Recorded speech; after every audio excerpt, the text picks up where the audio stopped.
process starts as soon as the insertion tube is removed from the patient. We all know what it looks like at the end of during the case. This is hooked up to the video processor, right? This is just removed from the patient. Of course, the light will still be on, right? So at the end of the procedure, right, the insertion tube is removed. The first thing we always going to do with any Pentax scope is turn off the light. Okay, that's the first thing. Now, I mean, it's pretty obvious why.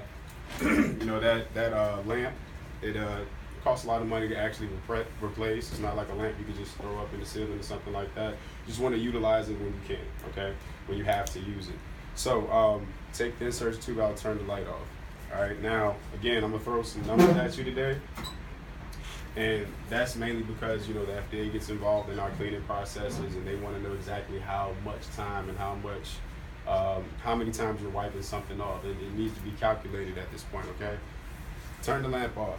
Then we're going to soak our gauze in our detergent. You know, you have that basin of detergent right beside you, probably like beds. Got one there? Let me ask you, do you use that green, what's that green sponge? I forget the name of it. It's in a plastic. It's in a plastic container, right? Like a square it's container. It's soaked already inside. Yeah. That's fine. That's fine. Deprotonizer, right? That's all you gotta do is put water in it, right? No, it already comes comes with with a green it. solution with a green sponge. I forget the name of it. Yeah. We suction the whole fluid through. How much fluid is in there? He's gonna find one, I'm sure. Maybe about that much. Okay. All right. If it's that much, it could be 500 milliliters. All we require for any of our scopes is 500 milliliters of the fluid. You know, that's like what we do exactly right after we do it. I've seen that before. Yeah. See, this is probably not enough. It's a squeeze there is serious provider. I've seen this before. Just trying to figure out how much volume is in here. Because what we want to do that is so that you don't have 215 drying up in there. Yeah, I understand. This should be able to get you through this though. 215 mLs. Okay, yeah. So I mean, we require 500, but honestly, I think that should be enough for all you have to do here. Okay. So we'll use two packages. I don't think you need to use two packages, honestly. I mean, really, I'm gonna show you what we're gonna do with it. This was, I think, initially for the bedside bunks, because if you do a bedside bunk upstairs and you can't bring it to be processed like immediately, as opposed to here. But then again, they might be very busy in there. They might have like several. A lot of stuff stacked up. So if it stays and things dry up. I was just under the impression there was one process for every bronch. Yeah, so it's just I always use this, and then we just take it. And then and that's fine. Like, because with this, all we need to do is aspirate for 10 seconds. All right, it's not like a gastrocoloscope. We have multiple channels that have to be aspirated. So it's just one, suction channel, right? I think that should be enough. Okay. Yeah, for 10 That's seconds. about what time? That's how long it takes. Yeah. So what we'll do is we'll take this sponge that we have right here. This will be our sponge today, right? So we just turn the lamp off when it's removed from the patient. We're going to take that sponge and just wipe from the control body to the distal tip of the scope 3 times. Okay. All right. So, prior to what we have now, it would say something like, hey, just wipe the insertion tube off, but now it's got to be 3. Okay. Now, and we're almost halfway done. So after that, using our suction control valve, right? All I'm going to do is dip the distal tip inside of the solution here and just aspirate for 10 seconds. All right. After that 10 seconds expire, you're just going to remove the distal tip, still pressing down on the button though, right? And aspirate air for 10 seconds. Okay. And that's kind of like the pattern that Pentax has with their scopes, right? Every time that you put some fluid through, you're going to chase it with some type of, air, okay? Some type of that with air. So that's that, okay? And that's all of the pre-cleaning. After that, you can just you take off all your tubing. If you're done with cases, turn the video processor off. That's all the pre-cleaning. So from the top, all we did was turned off the insertion tube, the lamp. Then we wiped the insertion tube 3 times from control body to the distal tip. Then we aspirated using our suction control valve and the detergent here, right? And then, thank you. And then we aspirated air for 10 seconds, okay? That's it. That's all the pre-cleaning. Very simple. Very simple for the bronchs. What's the reason for the air for 10 seconds? Just to get into that? Yeah, just that's just, even when you do a manual process throughout the whole thing, if we were to flush it with syringes, right, you always have to follow it with air just to push everything out. You know, before you introduce something new to it. That's just kind of like the methodology they have behind it. So that's it. That's it there with pre-cleaning. Now, like I said, this is hooked up to the video processor, obviously. You know, you unlock it, take it out, immediately put this on. Okay? So hopefully you have these bedside. Just immediately put them on. I was just at another facility way up in New York somewhere, right? And I trained them just like I was training y'all today, right? And, you know, the day after I trained the lady, it was early in the morning, I'm wiping crust out of my eyes, didn't have any coffee yet. And the whole scope is submerged, right? And the lady, like, I'm just watching out the corner of my eye because I was sending off an email and this thing is just going to get submerged just like this. And I caught her right before she did it. And that was all because they didn't have these bedside, you know. And if I didn't catch it out the corner of my eye, she would have submerged it. Right. You know, the scope would have been done pretty much. And that was it, because that part is the electronic part. Exactly. So it's very important that you have these bedside, just put it on, just get it out the way. So that's that. Now we're just gonna do leak testing, okay? Now with leak testing, it's 4 points that I just want to make with leak testing, okay? We have a whole slew full of flooded scopes at Pentax headquarters because people don't want to do these simple steps correctly. You want to make sure that you attach the leak tester dry. Is this the one that you're using, or is it like a That's the one. same one? Okay. Yeah. So we want to make sure that we attach it dry, okay? We want to make sure that you inflate it dry, deflate it dry, and detach it dry. Those 4 things, okay? So what happens is we're doing a dry leak test first before we submerge it, right? So the first thing we're going to do is just attach it dry. Twist it on just like that. And we're going to inflate it. Inflate it to the green, you know, right there. Just take our angulation knobs here, retroflex, and we're just, you know, with the dry leak test, it's not too much you can tell, but if you had an issue with actually inflating it, you know, the needle will be like, just kind of coming down like that, then you would have a leak somewhere. But the real test comes when you submerge it. So let's say that we submerge it, right, underwater. Make sure that's not Brian. All right. So we submerge it. Let's say like the water level is about right here in the sink, okay? And again, we're going to use the same methods. Take our angulation knobs, and we're paying attention to the bending rubber section. That's the area that's most prone to leaks and holes, right? So you'll see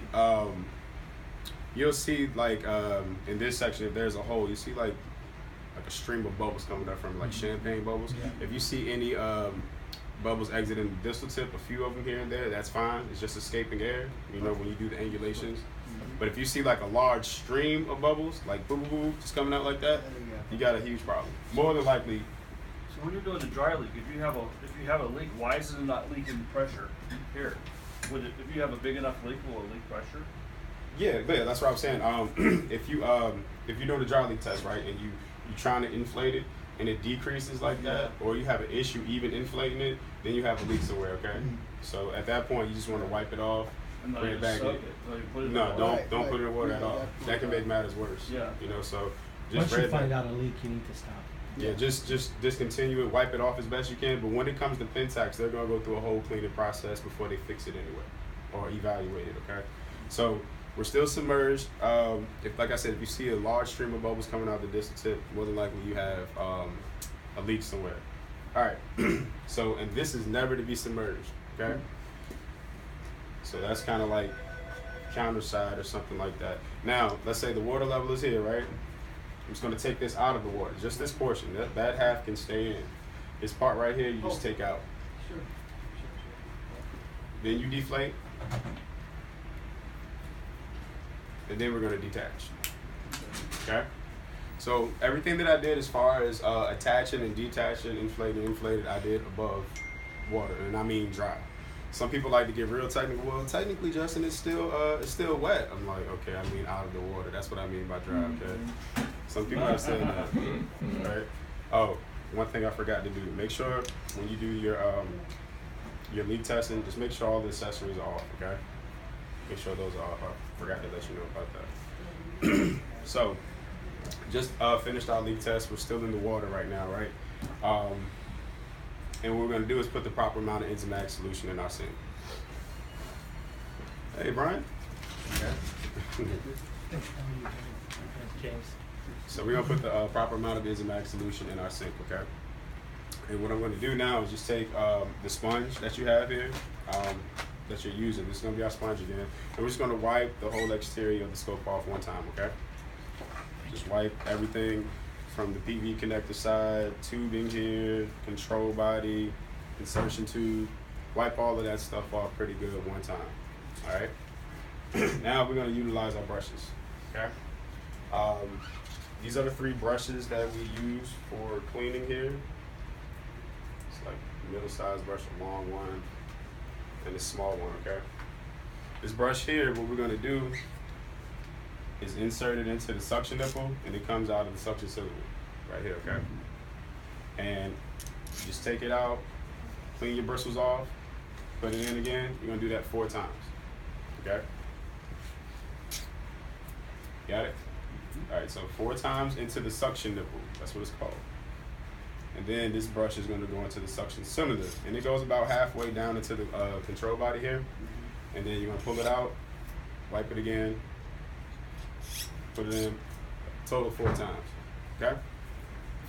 Hey guys, I know you guys are taking great notes, but we can provide all the steps so you guys can have them in the page as well. But you're welcome to keep taking notes if you prefer. Just so you know.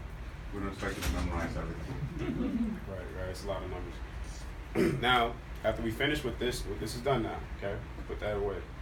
Now, we can take this long brush, stick it through the instrument channel, with the biopsy port, and this exits the distal tip as well. All right, comes out, pull it back through, wipe it off. Do it again. A total of how many times? 4 times. 3 times. 4 times. 4. Everything's 4. All the brushes in 4s. Yeah. Okay. So you actually have to wipe it off and do it again. Yeah. So So what are we you, wiping it off with this? no, you clean off with your fingers. Just the brushes Oh, with your okay. fingers. Yeah. So you're brushing everything underwater off, right? Yeah. You have submerged. So as you pull the brush, you can take the bristles and just Just clean your brush off with your clean fingers. in the water. Okay, got it. So after that, we're gonna take this small brush here, okay? And you have these brushes available, right? Mhm. Okay. Yeah. So you're gonna take this small pink brush, right? And then we're gonna go into the suction cylinder here. And we're gonna do this 4 times for 30 seconds, okay? So just do this 30 seconds. It's gonna be a total of 4 times. All right. After that, the cleaning is done. This is when you can hook up the scope button and do all the flushing, okay? So as you can see, it's not too much. Well, let me get the people to come here and show you Yeah, this is that's everything right there. Okay? As far as the buttons go, all you have to do is wipe them off 3 times and brush the inside of them 4 times, okay? That's pretty much it with cleaning the scopes. I have a question.